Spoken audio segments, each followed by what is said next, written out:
1857चा उठाव आणि त्या उठावाची आपण कारणे काल पाहण्यास सुरुवात केली. त्यामध्ये राजकीय कारणे कोणकोणती होती ही आपण विस्तृतपणे पाहिली. त्यामध्ये काही पॉईंट काल आपण अभ्यासले, त्याची उजळणी किंवा ते पॉईंट कोणते होते हे थोडक्यात अगोदर पाहू आणि त्यानंतर आजच्या अध्यापनास सुरुवात करू.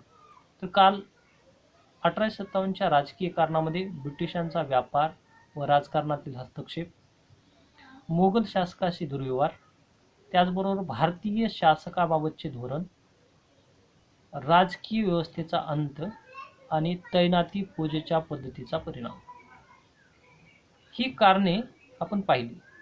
याच्या पुढचे कारण किंवा त्याचे राजकीय कारणे आपण आता पाहणार आहोत. त्यामध्ये पुढचा पॉईंट आहे लॉर्ड डलहौसीचे धोरण. लॉर्ड डलहौसी हा भारतामध्ये गव्हर्नर जनरल म्हणून 1848च्या कालखंडामध्ये तो भारतात आला. त्याचे धोरण हे साम्राज्यवादी धोरण होतं, म्हणजे ब्रिटिश सत्ता ही भारतामध्ये जास्त प्रमाणात वाढवण्याचा त्याचा प्रयत्न होता आणि याच पद्धतीचा अवलंब त्यांनी करण्यास प्रारंभ केला. लॉर्ड डलहौसीचे धोरण म्हणजे संस्थानिक खालसा करणे. भारतामध्ये 660 संस्थानिक तत्कालीन स्थितीमध्ये होते. हे संस्थानिक किंवा राजे हे आपापल्या पद्धतीने आपापल्या कार्यक्षेत्रामध्ये राज्य करायचे, पण या लॉर्ड डलहौसीच्या धोरणामुळे अशा संस्थानिकांना आपले राज्य जे काही कार्यक्षेत्र हे काढून टाकावं, स्वतःचं कार्यक्षेत्र ब्रिटिशाकडे सोपवण्याची वेळ आली. त्याचे अनेक कारण आहेत. तर तत्कालीन स्थितीमध्ये एखादा राजा असेल, त्या राजाला जर अपत्य नसेल तो दत्तक पुत्र घेण्याची एक परंपरा होती, पण ब्रिटिश भारतात आल्यानंतर त्यांनी दत्तक जी काही दत्तक घेण्याची परंपरा किंवा जी प्रथा होती ती बंद करण्याचा प्रयत्न केला. कारण ज्या राजांना स्वतःचे अपत्य नाही अशा राजांना किंवा अशा शासकांना त्याच्या मृत्यूनंतर ते संस्थान खालसा करणे म्हणजे त्या संस्थानिकाची आर्थिक स्थिती किंवा क्षेत्रफळ आहे हे सर्व ब्रिटिश शासक आपल्या राज्यामध्ये विलीन करून घ्यायचे आणि त्यांना नामधारी शासक किंवा नामधारी त्याच्या वंशजातल्या अन्य लोकांना एक पगारी किंवा वेतन देऊन ठेवलं जायचं. म्हणजे ते शासक हे आपली सर्व शासन व्यवस्था पूर्णपणे ब्रिटिशाच्या हाती सोपवणे अशा प्रकारची खालसा पद्धत अंगीकार करण्यात आली. लॉर्ड डलहौसी हा साम्राज्यवादी धोरणाचा अंगीकार करणारा गव्हर्नर जनरल होता. त्यांनी भारतामध्ये जे संस्थानिक होते या सर्व संस्थानिकांना आपल्या राजछत्राखाली किंवा एक छत्री अंमलाखाली आणण्याचा प्रयत्न करत होता.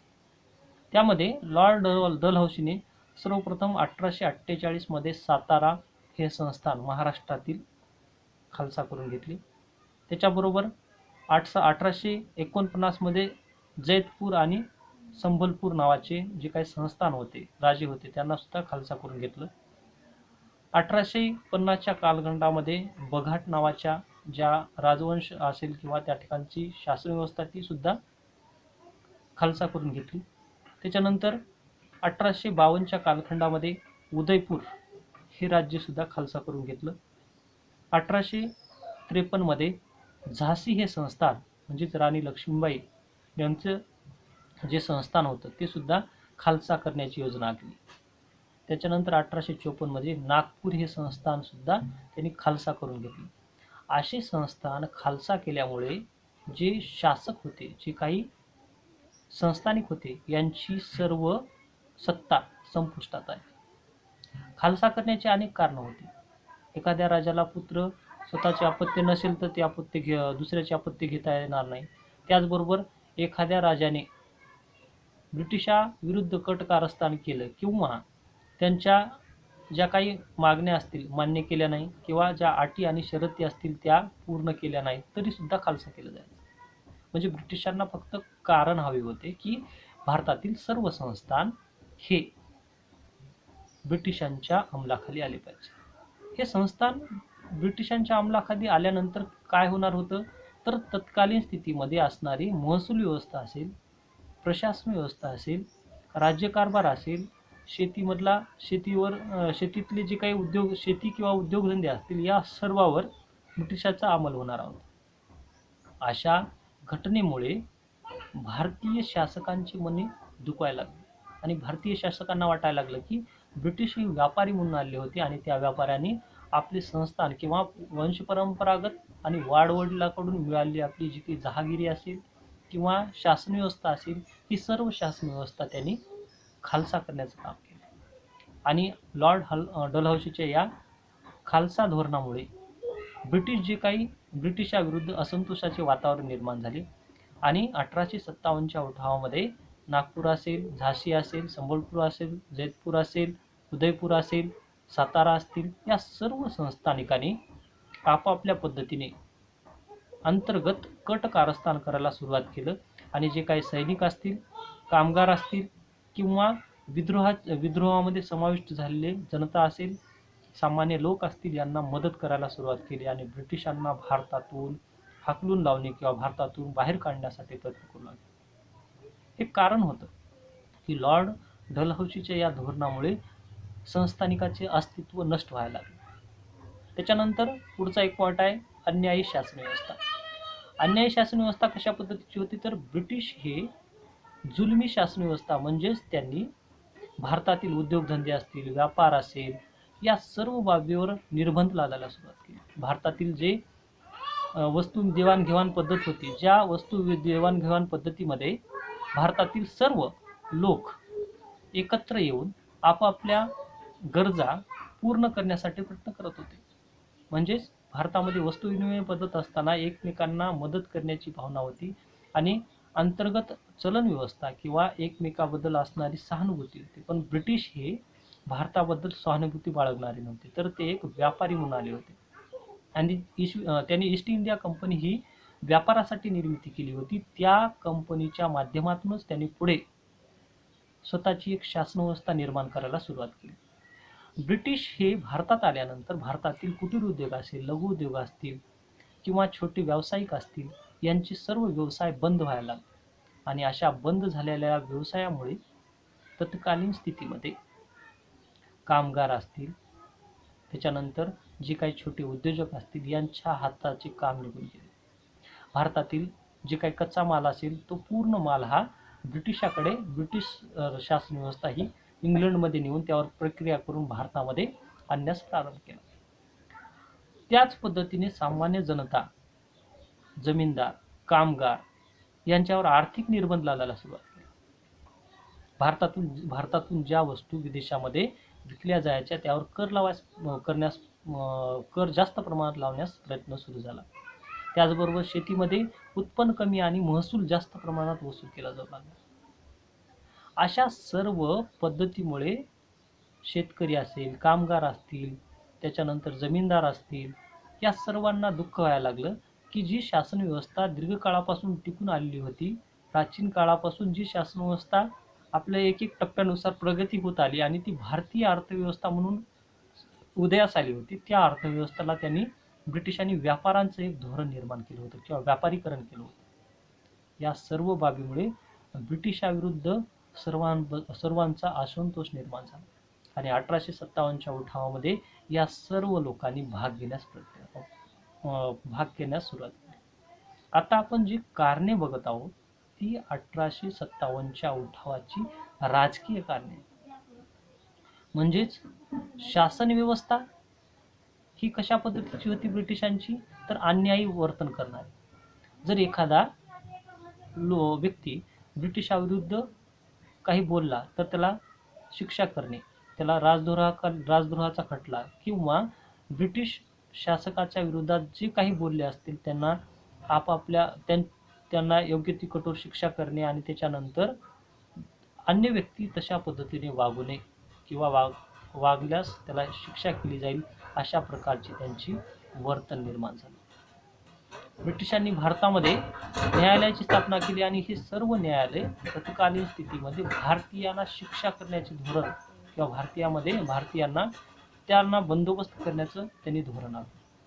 हे अन्यायी शासन व्यवस्था ही भारतीयासाठी एक शाप, ज्याप्रमाणे आपण एखादी जी बाब आपल्यासाठी घातक होती त्या प्रकारची अन्यायी शासन व्यवस्था ही निर्माण झाल्यानंतर 1857च्या उठावाला एक प्रेरणा मिळाली. 1857चा उठाव होण्यास एक कारण ठरले. त्याच्यानंतर पुढचा एक घटक आहे साम्राज्यवादी धोरण. बघा, आपण लॉर्ड वेलस्ली आणि लॉर्ड डलहौसी या दोघांबद्दल माहिती पाहिली. लॉर्ड वेलस्ली यांनी काय केलं होतं, भारतामध्ये तैनाती फौज निर्माण केली. तैनाती फौज तुम्हाला विश्लेषण केले आहे की एखादा संस्थानिक राजा असतील त्यांच्या सुरक्षेसाठी ब्रिटिशांची फौज तिथे पाठवणं, त्याचा सर्व खर्च तर त्या राजाने देणे, त्याचबरोबर त्या राजावर नियंत्रण ठेवणं, तो राजा कोणते काम करत आहे किंवा तो इतर राजाची कशा पद्धतीने वागत आहे अशा प्रकारच्या सर्व बाबीवर नियंत्रण ठेवण्याचं काम लॉर्ड वेलस्लीच्या तैनाती फौजेने केले. आणि या तैनाती फौजेमुळे ब्रिटिशांना प्रत्येक संस्थानिकावर नजर ठेवता आली आणि त्यांचा अंतर्गत कारभार असेल किंवा बाह्य ज्यांची मित्रता असेल यावर नियंत्रण ठेवता आलं. त्यामुळे ब्रिटिशांच्या विरोधात कोणतेही कट कारस्थान करण्यासाठी एक बाजू मिळाली नाही. अशा प्रकारच्या वर्तनामुळे किंवा अशा साम्राज्यवादी धोरणामुळे ब्रिटिशाबद्दल द्वेष निर्माण झाला. त्याचबरोबर लॉर्ड डलहौसी यांनी काय केलं होतं, भारतातील अनेक संस्थाने खालसा केली होती. खालसा करणे म्हणजे ती संस्थाने विलीन करण्याचा प्रयत्न केला. आज सुद्धा बघा, एखादा श्रीमंत व्यक्ती असेल तर अन्य जे काही सामान्य व्यक्ती असतील त्यांच्यावर बळजबरीने किंवा अन्याय अत्याचार करून त्यांची संपत्ती किंवा त्यांचे जे काही आर्थिक मालमत्ता असेल सर्व हडप करण्याचा प्रयत्न करतो. त्याच पद्धतीचे काम तत्कालीन स्थितीमध्ये जे काही इंग्रज शासन व्यवस्था होती यांनी भारतीयांची सर्व संपत्ती हडप करण्याचा प्रयत्न केला आणि भारतावर एक प्रभुत्व निर्माण करण्याचा प्रयत्न चालू केला.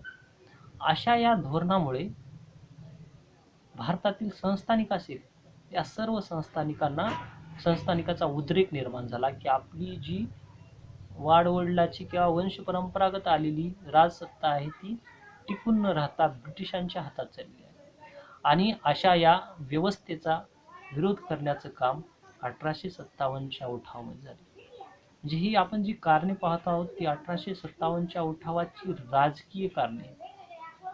म्हणजे प्रत्येक एखादी घटना घडली किंवा एखादा वाद झाला तर त्या सर्व बाजूने विचार केला जातो. तसाच 1857चा उठाव होत असताना अचानकपणे झालेला उठाव नाही तर त्यावर झालेले परिणाम किंवा 1857च्या उठावा अगोदर ज्या काही ब्रिटिशांनी वागलेल्या वर्तनाचा एक परिणाम म्हणजेच 1857च्या उठावाची राजकीय कारणे.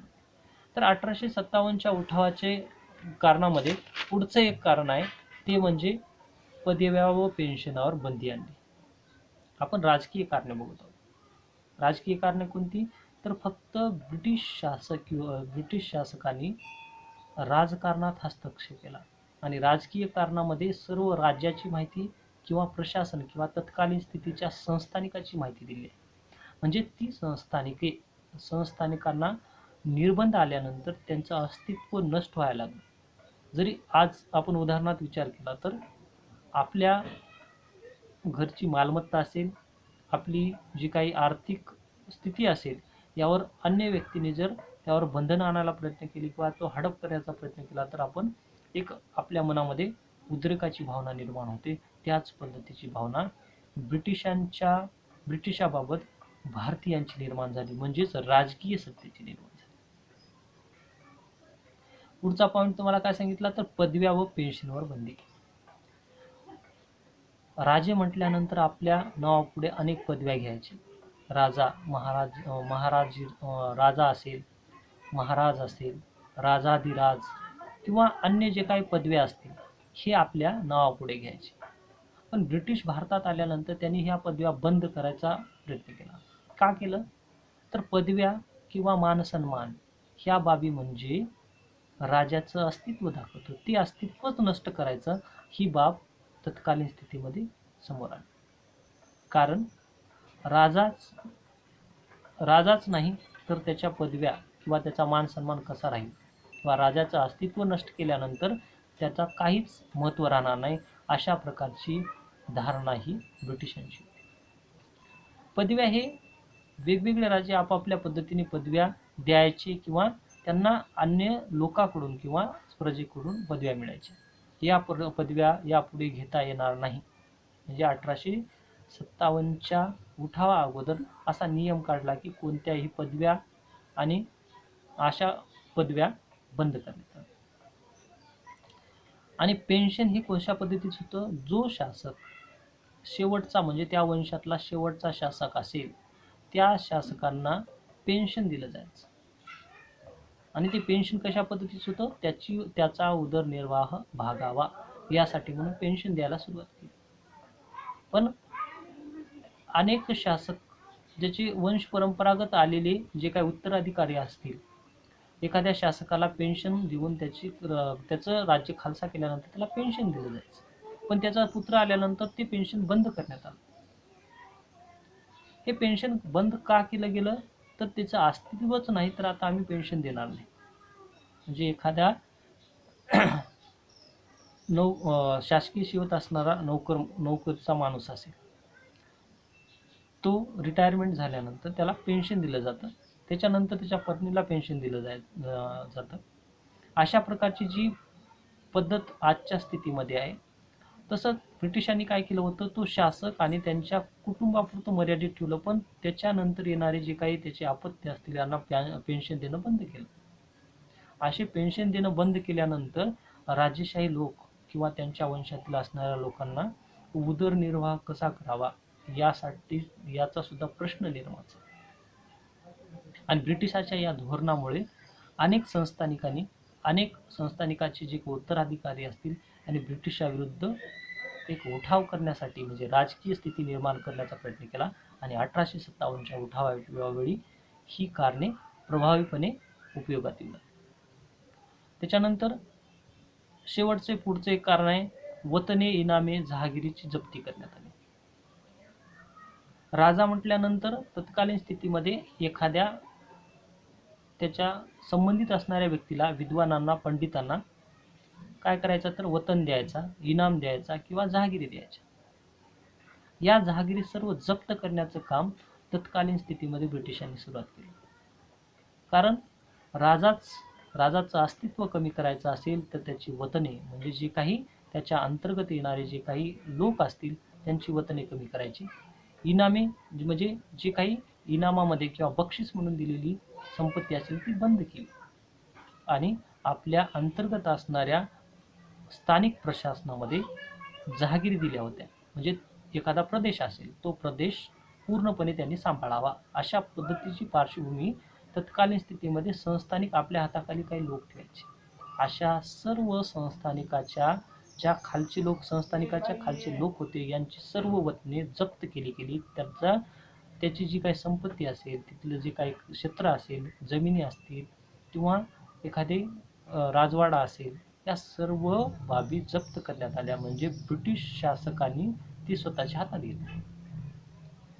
मग राजा असतील आणि त्याच्या हाताखालचे असणारे प्रशासनातील घटक असतील, या सर्वांना मनामध्ये दुःख निर्माण झालं की जे राजांनी किंवा ज्या संस्थानिकाच्या आपल्या राजाने ज्या मालकांनी आपल्याला पदव्या दिल्या होत्या, वतने दिली होती, इनामे दिली होती किंवा एखादी जहागिरी दिली होती, ही सर्व जहागिरी ब्रिटिशांनी काढून घेतली. म्हणजेच संस्थानिकाची जी काही प्रशासन व्यवस्था होती ती सर्व कोलमडली. आणि त्यामुळे ब्रिटिशाविरुद्ध एक असंतोषाचं वातावरण निर्माण झालं. प्रत्येक शासक आपापल्या पद्धतीने आपल्या हाताखाली योग्य त्या व्यक्तीची नेमणूक करायचा. पण ब्रिटिश भारतात आल्यानंतर सर्व शासक आणि त्यांच्या हाताखाली असणारी प्रशासन व्यवस्था कोलमडू लागली. अशा या सर्व कारणामुळे 1857च्या उठावाचा उद्रेक होणार. म्हणजे राजकीय कारणे स्पष्ट करताना ही राज्यशाही व्यवस्थेच्या विरोधात गेलेली एक ब्रिटिशांची चळवळ होती आणि ब्रिटिशांनी एक राज्यांच्या विरोधात कट कारस्थान करण्याचा प्रयत्न केला. आणि त्याचा परिणाम म्हणजे 1857च्या उठावाला सुरुवात झाल्यानंतर सर्व संस्थानिक, त्याच्यानंतर जे काही जहागीरदार वतने असतील या आणि त्यांच्या अंतर्गत असणारे जे काही लोक असतील राज्याचे, या सर्वांनी ब्रिटिशाविरुद्ध उठाव करण्यास प्रारंभ केला. ही सर्व उठावाची पार्श्वभूमी तत्कालीन स्थितीमध्ये एक हिंसक वातावरण निर्माण करण्यास प्रेरित झाली.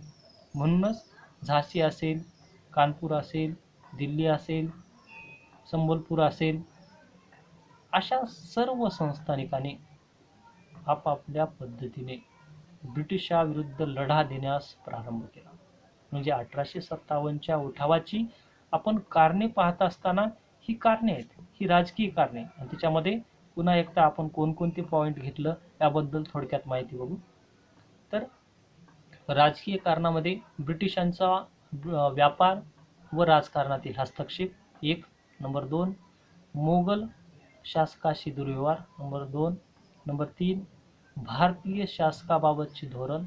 नंबर 4, राजकीय व्यवस्थेचा अंत. नंबर 6, तैनाती फौजेच्या पद्धतीचा परिणाम. नंबर 7, लॉर्ड डलहौसीचे धोरण.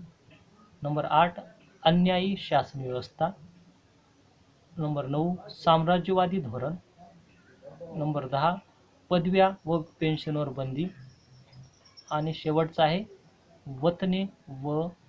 वतने, इनामे व जहागिरीवर जप्ती. अशा या सर्व घडामोडीमुळे 1857च्या उठावाला राजकीय स्वरूप निर्माण झालं. तर उद्याच्या आपल्या कारणामध्ये किंवा 1857च्या उठावाच्या कारणामध्ये सामाजिक कारणाची माहिती आपण पाहणार आहोत.